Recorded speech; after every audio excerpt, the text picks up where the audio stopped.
Hello everyone and welcome to another Fusion 360 Live. My name is Brad Tallis. Unfortunately, I'm going solo today. Angelo had a prior commitment, so he will not be on chat. So I'm probably going to have to kind of look over and see what's going on. Hopefully I'll be able to answer your questions as we're going through. Today's topic, I'm going to be talking about 3D printing inside of Fusion 360. Not a lot of people know that you can actually slice and set up a machine and print all from Fusion 360. Now, I'm not a professional at any of this, so I'm just going to be kind of giving you a kind of a high level. They are constantly working on this area and they're going to be adding more and more functionality, so keep an eye out for that. Before we start, I'm actually going to show something from my live stream last week. I talked about creating custom materials in Fusion 360. And check this out. This is actually from a student who's attending Carnegie Mellon right now. So I showed how to create these custom materials, and check out what he did with some of this, the stuff that he learned from that live stream. Just absolutely incredible. Rendered in Fusion. Notice he did like depth of field, the really cool materials and stuff. It just takes it to the next level. This actually looks like a photograph. This is a rendering. So, in fact, here's a close-up, and you'll notice even the chips and the worn edges and everything. Just absolutely incredible. And then he even did, using the form tools, he created these gummy bears, or a gummy bear, and added different materials to them. And then just for fun, he basically, cloned or copied those and created, it looks like you could just reach into the screen and eat those. So anyways, I thought those were pretty cool. Wanted to share those just so you could kind of see what people are doing with what we're teaching in these live streams. Okay, the other thing is I'm actually using a part, and this is kind of a personal project here. I saw this and I thought it was really kind of cool. So this guy shows how he made this, and I'm not going to play the video or anything like that, but it's kind of like, just LEDs that travel along, and he designed the parts in Fusion 360, so I actually have that part. In fact, let me bring it back up here. Sorry, wrong button. This is the part that he designed, and this is what we're going to be 3D printing.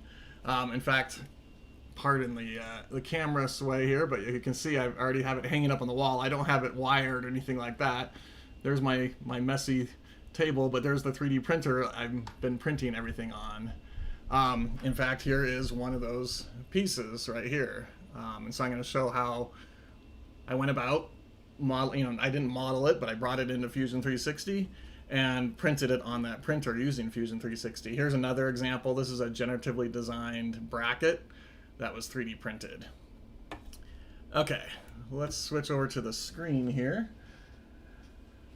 So you'll notice I'm in Fusion 360, and I'm going to say this is what I want to print. Now, a lot of you already know about, if you go into the Tools menu, right here under the Make menu is 3D Print. And I used to do this quite a bit also. It's actually very, very powerful. It allows you to select the mesh that you want to 3D print, and then you can send it to a 3D print utility. So for example, I use Cura. I also use Idea Station, Idea Maker. You can see other ones in here, Repetier Host and Custom, for example.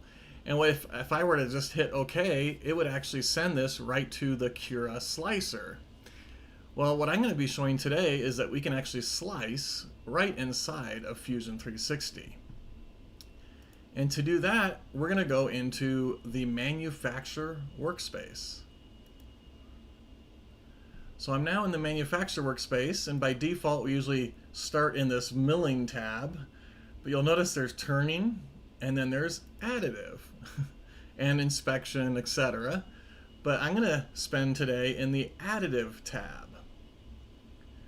You'll also, it's very similar to how you would just do a regular part, on a CNC machine. You're going to start with a setup. It's going to create the toolpath for us automatically, and then we can come in and edit and change that. So let me just walk through those steps. Now, for me, as I was doing some testing and stuff like that, I ran into a problem when I would print, it would print in the corner like really tiny small. And what I found out is my units were set to inch. Once I changed them to millimeters, then it printed the correct size. So just a heads up.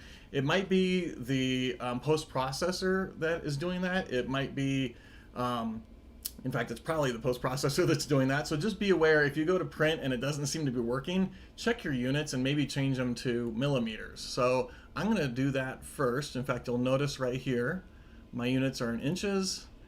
I'm going to change that to millimeter. Say OK. Now it didn't scale or anything like that. It just, I'm now referencing millimeters. So I'm going to create a new setup.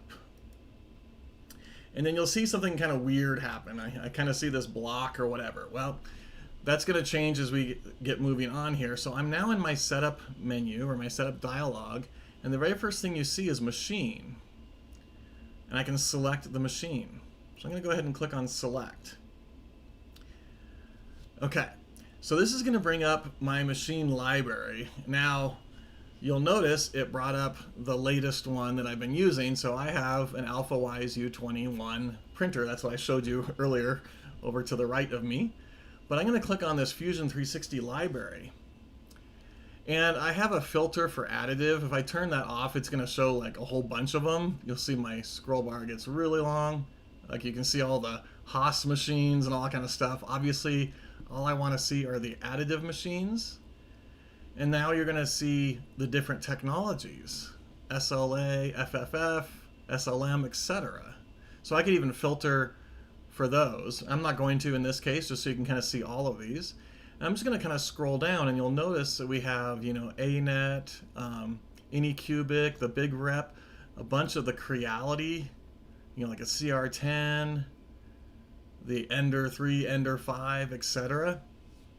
And then you'll see Formlabs. And notice the Formlabs actually have little pictures next to them. You can actually add pictures of the 3D printer into this library. The rest of these are just kind of like the default blank ones. So I'm going to keep going. So you'll see the HP, Prusa, the Ultimaker series, and then the DaVinci series. Okay. Now, you'll notice in here, I'm going to go to this G-Tech.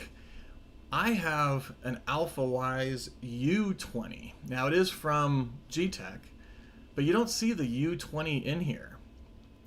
What's cool is that these actually have the post processors, and you can start with this and edit and tweak it if you need to, and that's exactly what I did. So let me show you how I went about doing that. I just clicked on this A20, and you'll notice up here I can say copy selected. So I'm going to say copy the selected. Then I'm going to go to my machines. And what that's going to allow me to do in this cloud, I can now come in and paste.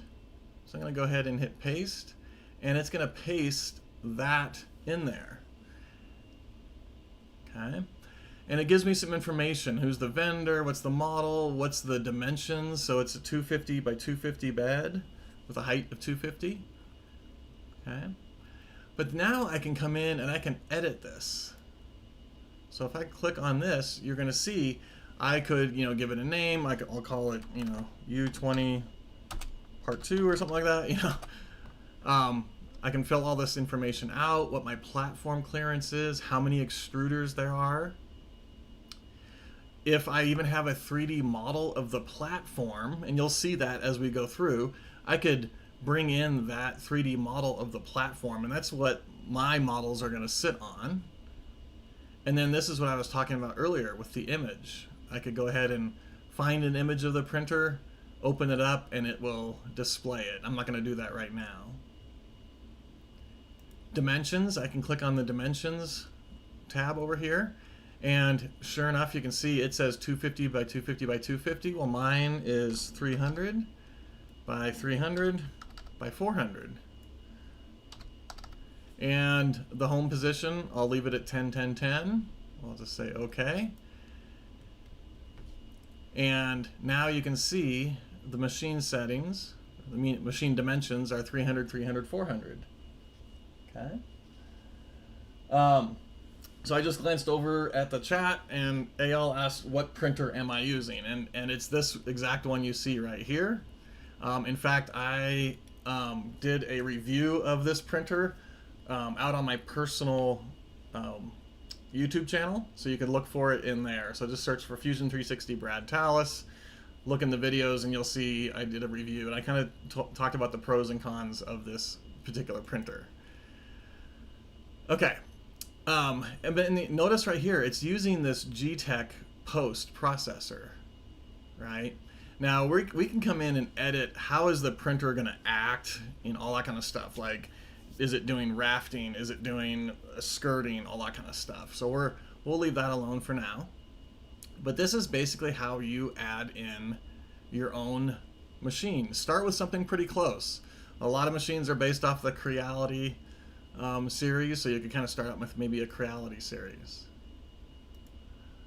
Notice mine has an image, so it kind of looks pretty cool here. It kind of shows this is the exact printer, what it looks like. You can see it has a pretty tall Z-axis, so it can print some pretty tall, 400 millimeter tall objects. So I'm going to select this as my printer. And just again, quick review, if I go to this library, I can see all of the other ones that are available. And I could start with any of those and tweak them if necessary. Now you'll notice it says My Machines Cloud. You definitely want to make sure that you have a preference set, and I'll show that here in just a second. So notice what happened now that I've selected my machine, and it tells me what it is right there. Notice this preview kind of changed a little bit, and this gray tray that you see here, that's that 3D bed mesh that I was talking about. So you could actually model it to be, flat or thinner, like it's a glass plate or a heated bed or whatever. You can actually model that if you want to. Okay, that preference I was talking about. I'm going to go up to my initials or my picture, go to Preferences, and I always have to remember where it is. So under Manufacture, Enable Cloud Libraries. You will definitely want to have this turned on. Okay, so make sure you have that turned on. And that's how I was able to pick that machine. Okay, I could edit it if I needed to. I've already shown you how to do that, where it allows me to change the size, etc. And then you see Print Settings. So I'm going to click on Print Settings. Right now it shows I'm using PLA, the 1.75 millimeter, 0.4 nozzle.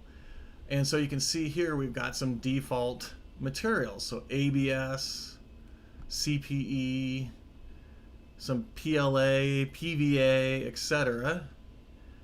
And then also notice PLA 1.75, 0.2 millimeters, right? But I don't see a 0.1 millimeter height. So this is a 0.2 millimeter height. This is showing that here. I can do the exact same thing. I could copy this selected material, okay? Go to the cloud. In fact, you see I've already done that, but I'll go ahead and in here and paste this in. So now you can see I've got a 0.2 and a 0.1. So I could edit this guy. And we're going to spend some time in this a little bit later also, but you can kind of see that we can specify what the layer height, what the extrusion width is, etc. for the extruder. So I could have, for example, a coarse, a medium, and a fine. So I might have like a 0.3, a 0.2, and a 0.1, for example, different layer heights, or different, I should say, different materials or print settings. And then that's what we will use when we print. So I'm going to go ahead and let's just do the 0.2 millimeter. Okay, I'll select that guy, and don't know why it switched on me. Okay, and it looks like I accidentally started something in the background, so let me close that out. Okay, So we've done the machine, we've done the print settings. Obviously we're going to do an additive operation type.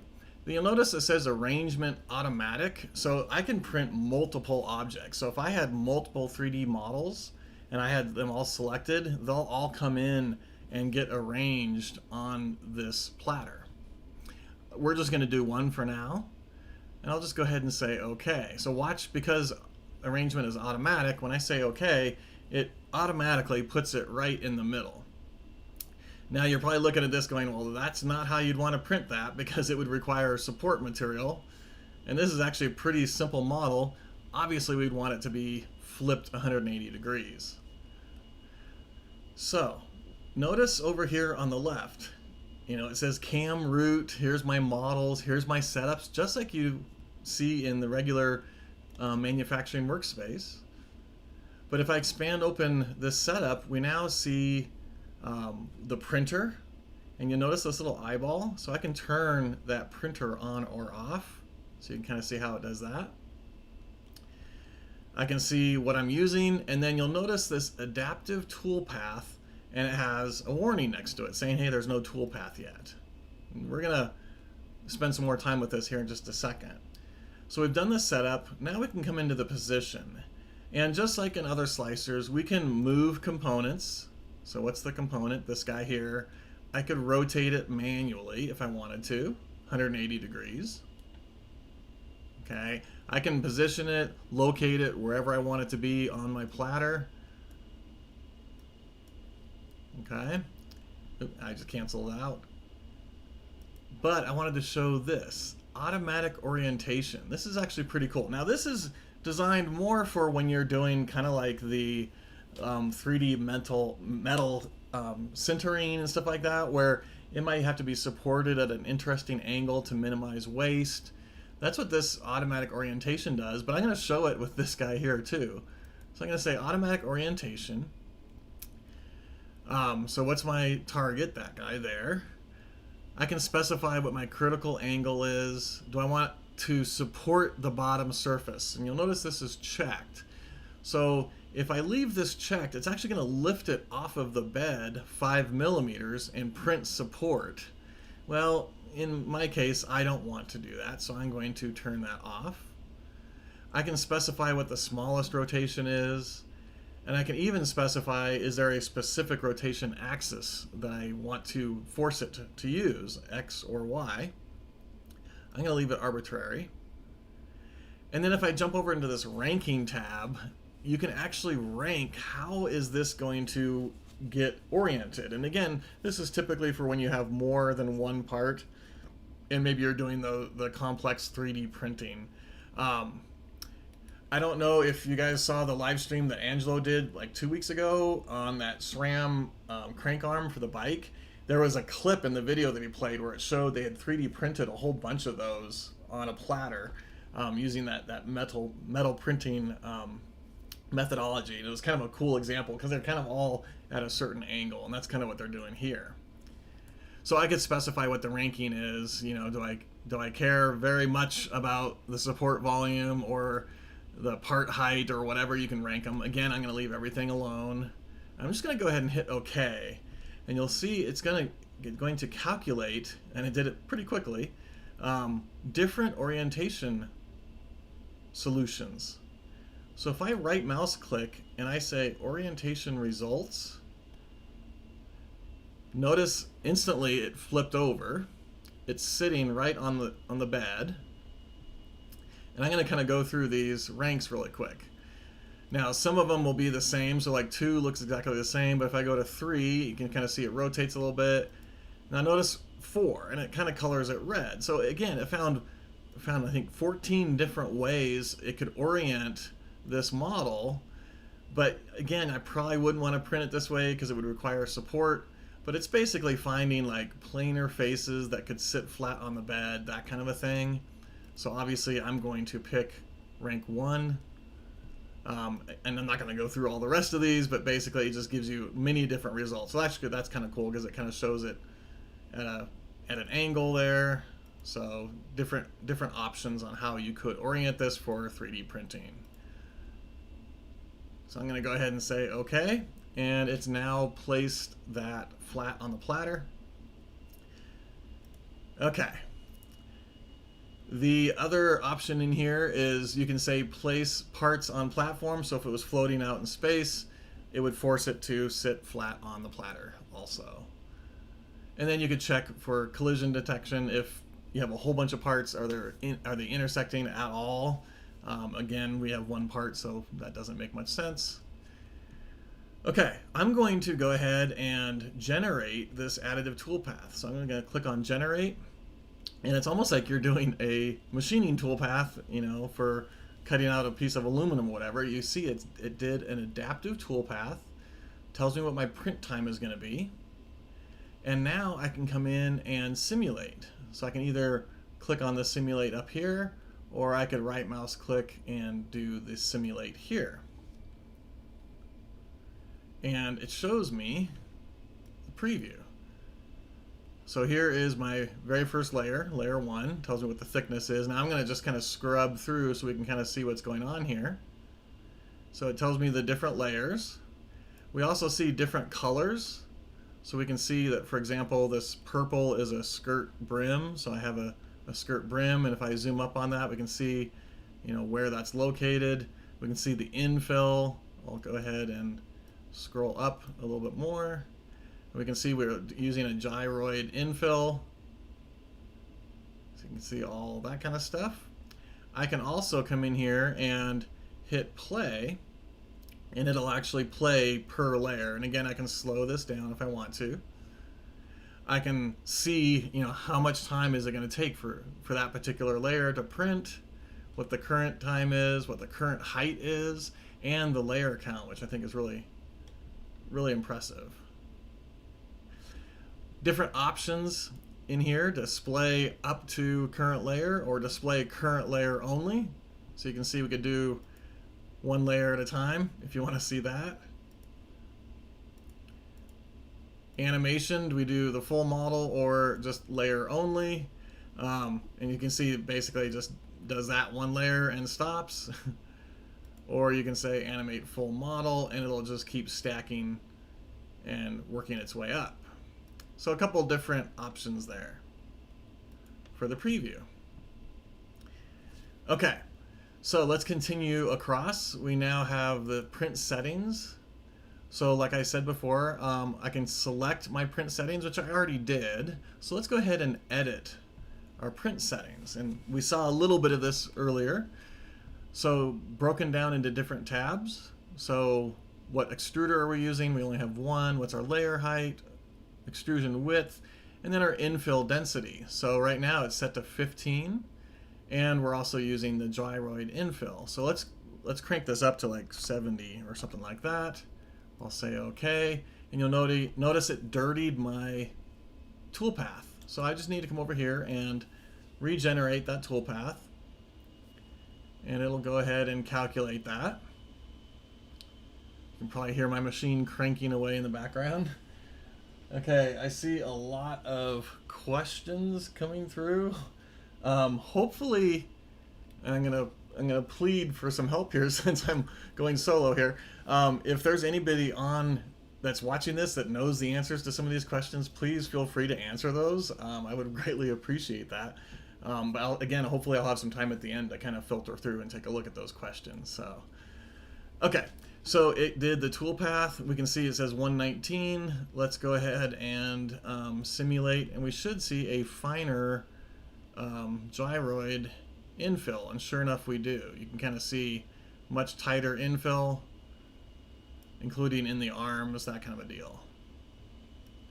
So just like if you're used to other slicers, it's very, very similar to that. So again, I'll go ahead and edit those print settings. I'm going to change that back down, let's just say 20. Now what's kind of cool is we have some pretty interesting infill patterns. So gyroid I use quite a bit. I like it. It prints really fast on my printer. But you can do like honeycomb and rhombic dodecahedron and rhombus 3D. I mean, there's just a bunch of different ones in here. So let's just do like the rhombus 3D. Let's just do, yeah, I'll just leave it 20. Let's just see what that looks like real quick. And then we'll move on through the other settings. So this one looks like it's calculating a little bit faster than the gyroid did. So let's take a look at what that looks like. So we'll simulate, scrub through, and so you can kind of see, sure enough, it's like a 3D pattern. And if we kind of zoom up, you can kind of see what that looks like. Kind of neat. So again, lots of different options in here for the different infills. Okay. I'm going to go back to gyroid. Again, I would show all of them, but it takes some time to calculate. It's kind of fun just to go through and take a look at that. I'm not going to show every single command in here, but there's some really important ones, like what's my travel speed? Do we enable a raft? Do we enable support if it needs it? I can randomize the perimeter start point. That way I don't get kind of like a zipper seam on the edge of my part. So I can randomize it if I want to. Do I have a nozzle wipe station? I don't on mine, so I'm just going to leave that alone. And then you can see we can come through. Again, I'm not going to cover everything, but what's our default bed temperature? What's my retraction length? That seems kind of high. I might change that. Layer. So how many perimeters? And you can actually see that. Let me simulate this again. I'll say okay. Generate real fast, and then we'll simulate. So you can specify how many perimeters you have, and it even shows it in that color preview that I was showing earlier. And I'm going to zoom way up. But you can kind of see this red line and this green line. So the red line is this outer perimeter, and then the green is the inner perimeter. And so that's basically, you know, 2 wall thicknesses, and you can kind of see as I scrub up what that looks like right there. Okay.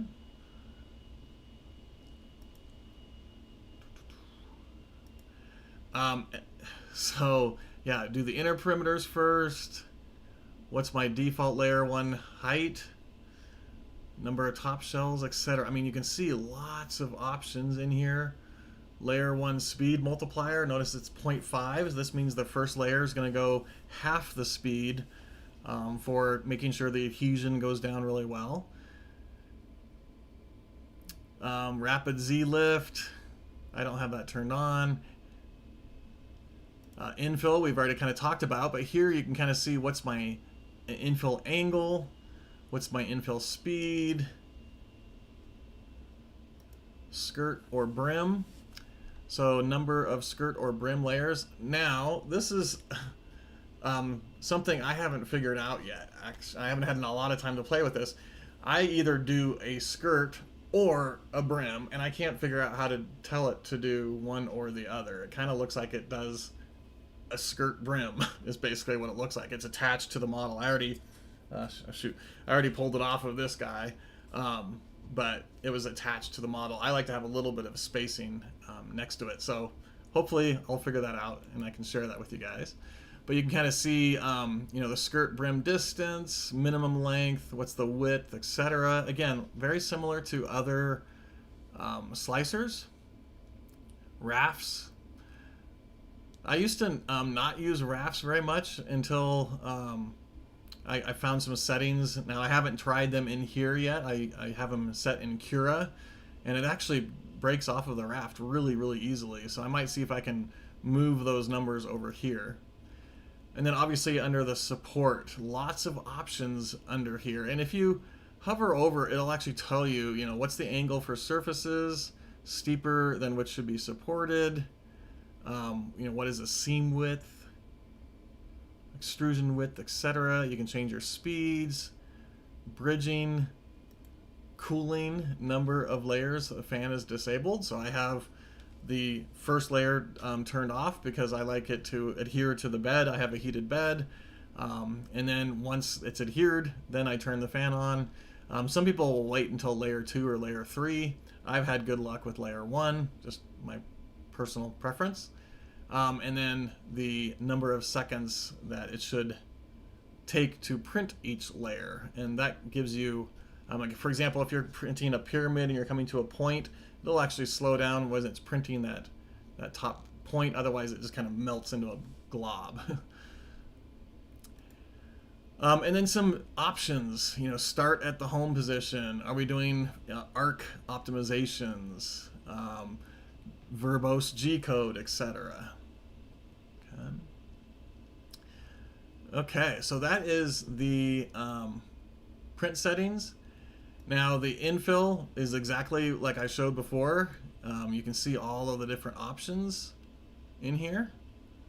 And then you can see I could open my print settings, but I can basically specify what I want my default infill to be.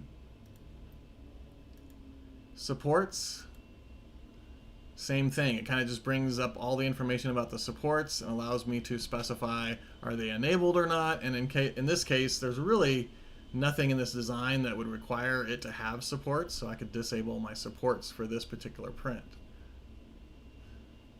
And then honestly, that's literally about it. So we come here, you can see we can generate the toolpath just like in the regular manufacturer workspace. We can simulate the toolpath.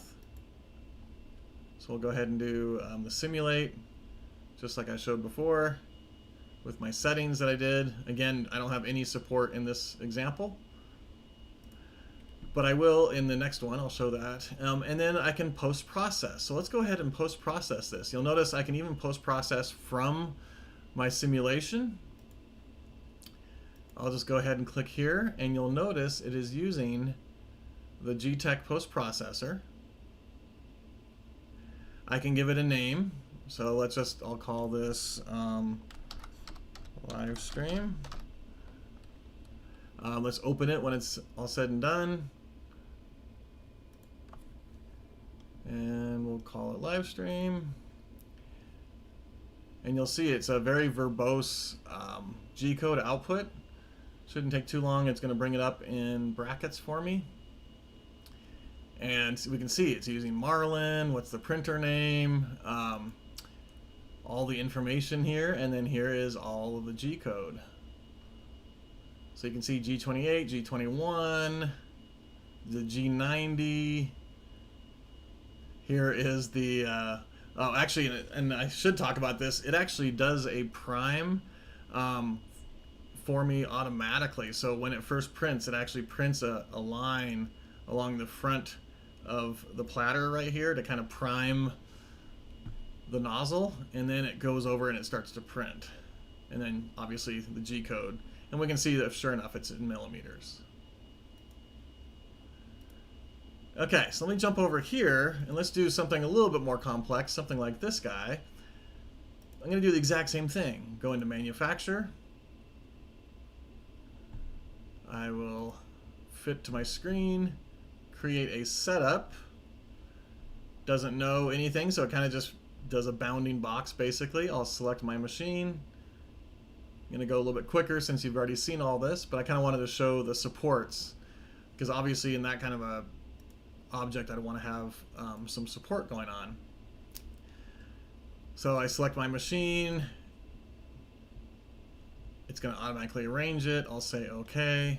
Now it does have flat. Oh, and this is the other thing I thought was really cool that we do. You can actually see through the bottom platter. And some of the other slicers you can't see underneath. But the fact that I can kind of see that sure enough there's some flat faces that it's going to sit on, I thought that was pretty cool. Okay, so let's expand this guy open. I'm going to go into my print settings and make sure. Okay, so I'll do that. I'll go into my supports. Supports is turned on. I'm just going to leave everything default for now.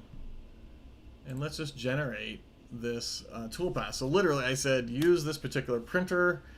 It auto-arranged it on the bed for me automatically. And now I'm slicing it with my default print settings, which happens to be gyroid infill, happens to be this particular bed temperature, this particular speed, etc. So I'm not having to do a lot to create this 3D print. Now you'll notice it's taking longer because this is a more complex model. So I'm probably only going to generate the toolpath maybe once in this case, but we can see we're at 90%. So let me glance over. So AL asked, does it support tree supports? Excellent question. Sorry, my camera got tweaked a little bit. So yes and no. What you're seeing right now, it does not. But we do have the additive extension where a lot of technology is putting into there. So that does have tree supports. You'll probably see an example of this down the road. I'm going to bring in a special guest to talk about that. But in this one here, it does not have tree supports. So, yeah, and then Al also asked, is there no NC program feature? Not that I saw. Now you can create a manufacturing model, which is pretty interesting. I'm not going to do it, but it basically allows you, if you read this, it's basically used for creating like a manufacturing model for an additive workflow that resembles the final part, or what we call a near net shape. So you can actually modify the original model to print differently. Maybe it has holes, maybe it doesn't have holes, but you're not really modifying the original model. So it's kind of a neat option. But so no, we don't have the NC program. So good question. Okay, so here is my toolpath. This is 3.5 hours. Let's go ahead and simulate this. And it should look a little bit different than that other part. So notice, I'm going to go ahead and scrub this up a little bit. So it's doing this support material. I'm going to keep scrubbing up, and now you can see the actual 3D model being printed. Oops, sorry. And some of the stuff that I think is really cool, you can see how it's like where it's sloping up, it's adding some extra material there where necessary. And right there. There's some support material on the inside of this hole here. So you can kind of see that going on there. So, and we can see that sure enough, the support is in this, cyan, this light cyan color. Okay. Now, I'm not going to change a lot of the settings and regenerate because as you saw, more complex models, it can take, 20, 30 seconds or whatever. Or longer or shorter, depending. So I don't want to waste you guys' time on that, but you can kind of see this one does have the support material. You can see the skirt going all the way around, like so, and then the gyroid infill. And that gyroid infill is pretty substantial. I mean, this is pretty strong. So I'm really flexing it, and you can barely see it flexing, so it's pretty impressive. Okay, so honestly, that is well. Let me just cover this manage menu, just to kind of show you. You can go into your machine library. You can go into the post library. You can even create templates. So if I go into my machine library, a lot of this is going to look very similar, so I'm not going to spend a lot of time here, but this is where I can specify which machine I want to use, which I've already shown. If I go into my post library, so here are all of the different posts. So you can see ABB, ANET, etc., Mach 3. So this is all of them. So I would probably want to do additive. And so we can see here's the Ultimaker, the Prusa, G-Tech. So this is the one I was using, Creality. The generic FFF machine, Anycubic. You can see a bunch of different ones in here. Template library. I have not played around with this. I don't know if it actually works for 3D printing. You can see right here it just says milling 2D. So you can create templates for like drilling holes, tapping holes, etc. I don't know if you can do anything with 3D printing. Like I said, I have not played with this very much. Print setting, I've already just shown that. But then you can export your defaults. And I thought this was really cool. So if I get my machine set up the way I really like it, I could export this out and share it with other people or have a copy of it, etc. And then you'll also notice we have this FFF post creation utility. So this will actually allow me to, and I have not played around with it, but allows you to basically edit your posts. Okay, so so you can kind of see here what's my start program. So maybe I have LED lights or something like that that I want to turn on when it starts to print. Maybe I want it to prime off of the table or something like that. I could specify that here, and my end G code also. So, and that's about it. So, I am actually quite impressed. I'll be honest, I ran into some issues when I first started out. I could see it start to print, and then it would just print really, really small.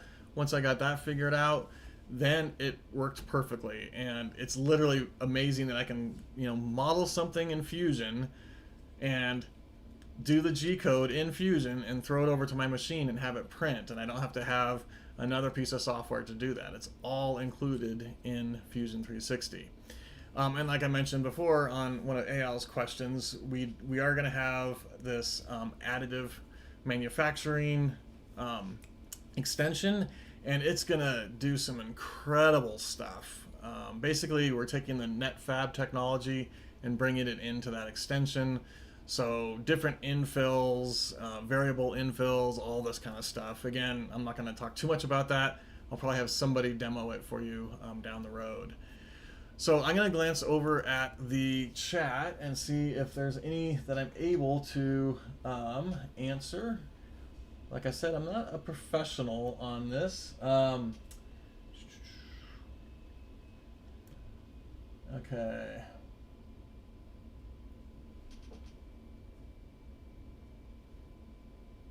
So somebody asked, why is my Prusa printing a 0.15 layer height in Fusion when I told it to be 0.1?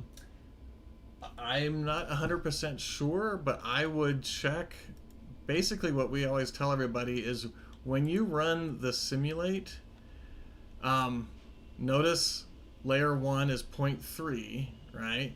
And I'm just going to jump ahead to the next operation. There's layer 2 is 0.5, layer 3 is 0.7, so you can kind of see, I can see what these are. So 0.7, 0.9, so obviously we're going up 0.2 each time. And my first layer, which I had specified, needed to be thicker because that's my main layer. So I would check your simulate and see if it is giving you different numbers. And then it's probably some setting in your print settings, so I would check that.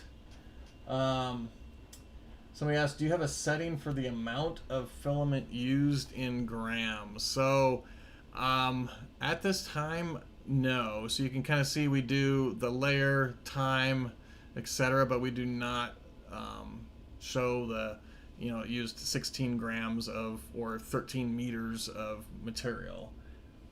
So, and yeah, I'll be honest. There are some things that, for example, Cura has that I really like that we don't have in Fusion quite yet. But the fact that Cura takes, for whatever reason, takes a long time to load on my machine. I can just design something in Fusion and send it over. I don't have to open up anything else and figure out, and for example, every time I load up Cura, there's a new version, all that kind of stuff. So I'm always updating. So I'm starting to really like the Fusion slicer. In fact, there's even some YouTube videos out there where some major people like Maker's Muse and I can't remember some of the other people have done videos on this saying, I wasn't quite sure when I first started, but this is pretty cool. So you might check those out too. Okay. I know we have some extra minutes here, so I'm just kind of going through. Yeah, so like Justin said, he has he's using the Prusa. It doesn't have support for trees yet. Once Autodesk gets that, I'll be using it. I totally agree. Yeah, James McDonald said that's what the skirt brim distance is for. So, in the settings for the skirt brim distance. Yeah, so right here I have mine set to 0. Is this my... because I actually have mine set to like 3 originally, so I might be pointing to a different print setting. But yeah, so that's how far away. So let's actually, I'm sorry, let's answer that live. So skirt brim, so let's make this pretty substantial. I'm going to say 10. So remind me that I did that. Let's go ahead and slice this, and now we should see when we do the simulate, we should see that skirt brim being off the side. And I remember I originally had that, so I must be pointing to a different printer. So there, yep, absolutely. You can see, and I over exaggerated it, so it's 10 millimeters away. So this is kind of what I use personally for me to prime my nozzle. And I also use it to make sure my bed is perfectly level. I can kind of see what that looks like before it gets to the actual model. So I usually do, you know, 5 or 6 passes around. So yeah, thank you, James McDonald, for answering that. So, okay, cool. Well, I know this is a little bit shorter than normal. There wasn't a whole bunch to show. I wanted to introduce you to this. I highly recommend you try it out. Try some of the different settings and see what results you get. One of the first things I did was I created a cylinder with a filleted edge and a chamfered edge, and I printed it out of Cura and I printed it out of Fusion, and I compared the two just to kind of see what they looked like. And I was pleasantly surprised, for as new as the slicer is in Fusion, how well it did. In fact, you can see, I mean, this is, I don't know how good it's going to show up on camera, or if it's even focus. I mean, that is some nice looking detail, I think. This is kind of a sparkly purple. I think I have, yeah, I do. I have the same one in black. So you can kind of see this is a different model. Yeah, it's not going to focus. I apologize, guys. But give it a try. So see what you think and play around with it. And hopefully you found this interesting. And we will see you on our next live stream. Have fun fusioning.